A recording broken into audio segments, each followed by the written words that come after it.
sending into. Okay. The one you get it out of is the Right. same? Yes. Okay. Yes. So on their end, YouTube saying the stream coming in. Right now it's got a little zoom on it. Yeah, it's streaming. Yeah. It's receiving it. So within a minute it'll come back on.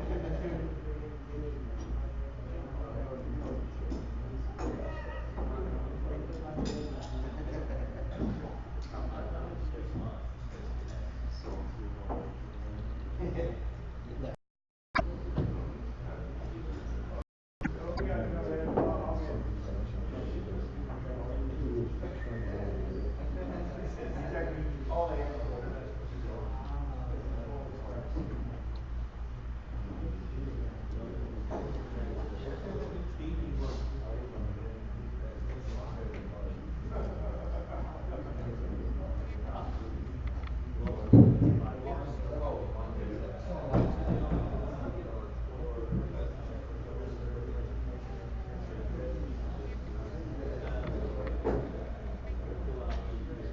So we couldn't just do FaceTime to our hands?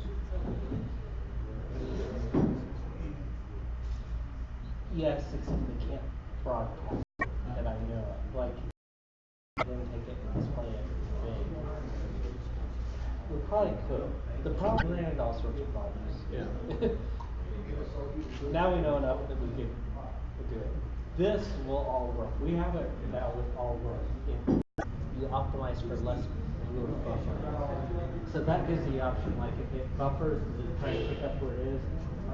This one's good. Or does it jump to live and keep going? We'll see here in a second.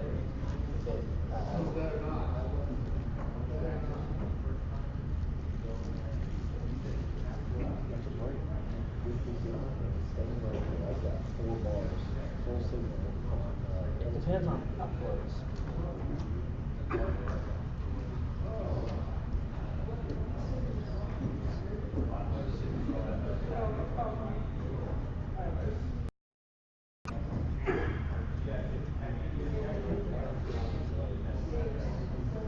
That's, it should be using mine, and now it's gonna connect and give it an address.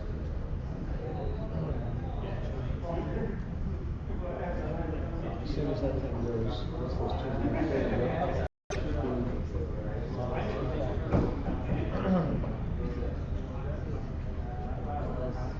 The problem is.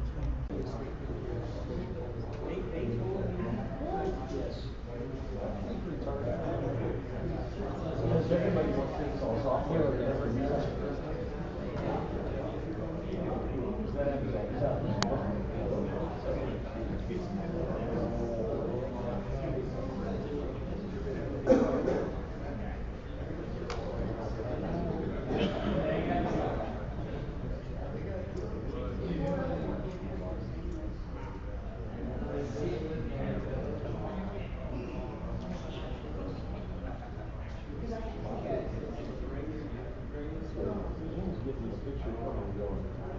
Well, we've stopped it several times. Right, and that's was better than nothing.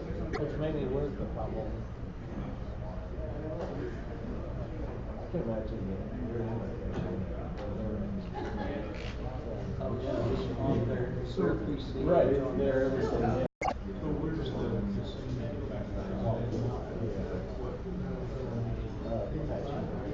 Apache's having the same issue? Everybody's doing it now.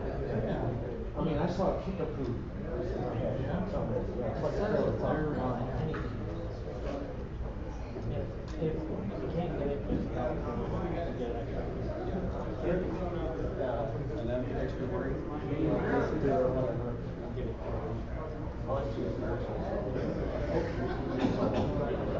Yeah, this one.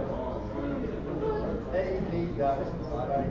Okay, we're having problems getting it to come, it's coming and going on our end as well as far as our ability to stream. If we, so right now the bottleneck is probably this. As soon as we get it straightened out, now it's possible, it normally takes about a minute delay between me and you. So here in about 60 seconds, it should come back. Let me know if it comes back up. You have anything? Okay. Okay, so we're back. Okay. The problem is when we are using the Wi-Fi. You get a lot faster. Making us that coffee. You guys, it would have actually probably been a better situation if David had come to you and talked to you guys and streamed it back to here. You know? It would have worked better because they could have given us a wider connection wire.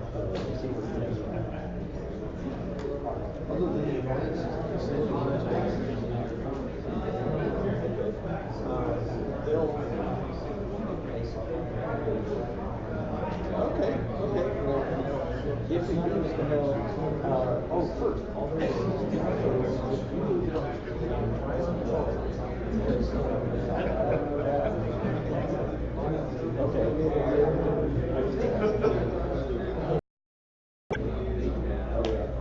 Yeah, I think right now where we're at is we are talking.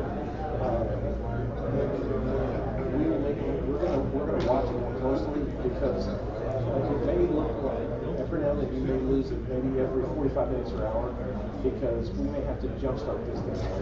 Unfortunately, it's like reboot and get it all going again, and then that makes so there may be a 5 or 10 minute chopping a bunch of mess every hour or something. And we'll do everything we can to keep it going. But if you lose it, like I said, just relax and don't sweat it. You can only hear what you can hear. And I wish it was better, but this is about what we have right now. Okay, if anything else comes up, text me real quick and we'll get right into it. Do what? I think we're getting close. Mike had to step out for a phone call, so we're probably 5 minutes away. Oh, David's ready. Yeah, so we're getting ready to get ready to head over to the party. Okay, here we go. Turn the call off. Yeah, we can get out of here. So this is, okay, so what you're telling me is we don't have, we're not going from the computer. Right. That right there is what he's saying. Even without the microphone, that thing picks up audio great. So if you're talking in close proximity to it, they will see it. They'll hear it. I'm doing a video. Okay, well the video's going to show up there, right? Video's going to be up they're there. going to see it. So, are they going to hear anything? Yeah, because where's the sound coming out Well, for the video? it comes out of the computer, it goes into the soundboard, goes into the speaker, but it's not going from the soundboard to the internet then. But this Is that will right? pick it up. We just need it Okay. loud enough out of that speaker that this picks it up. Okay. And they'll be able to hear it. Okay. I think they're sitting there like church mice, trying to hear. Yeah. So he could hear the rumble of the crowd. This thing actually has a really good microphone. Okay. And I'm sure he's hearing us sitting here talking about it. Did you have a safety presentation? Did I have what? Did you have a safety presentation on the part here? No, it's on that drive. It's called Untitled.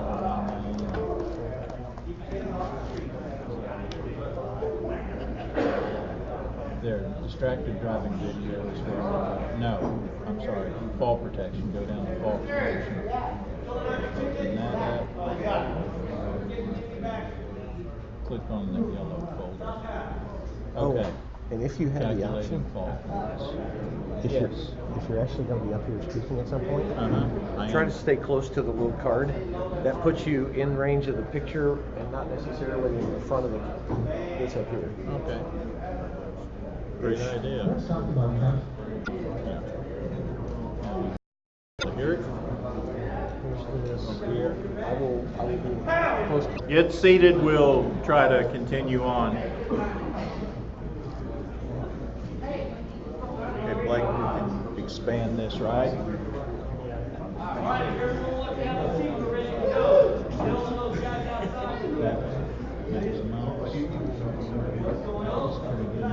This one.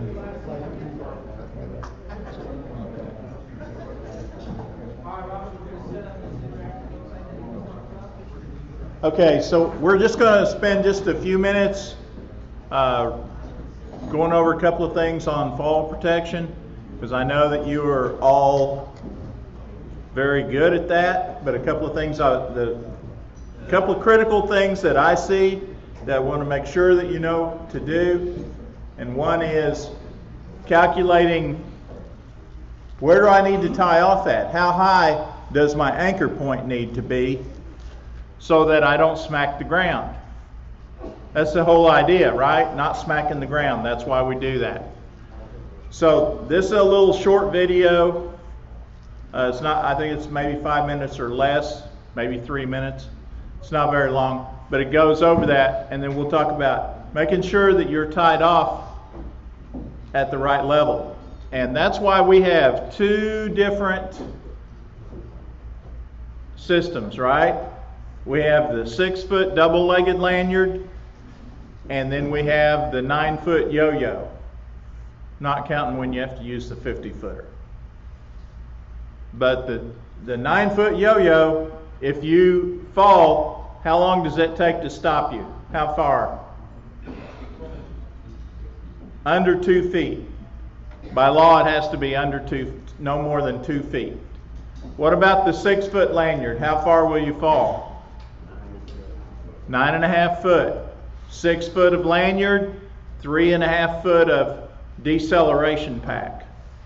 So there's a big difference in those. So I'll run this little short video.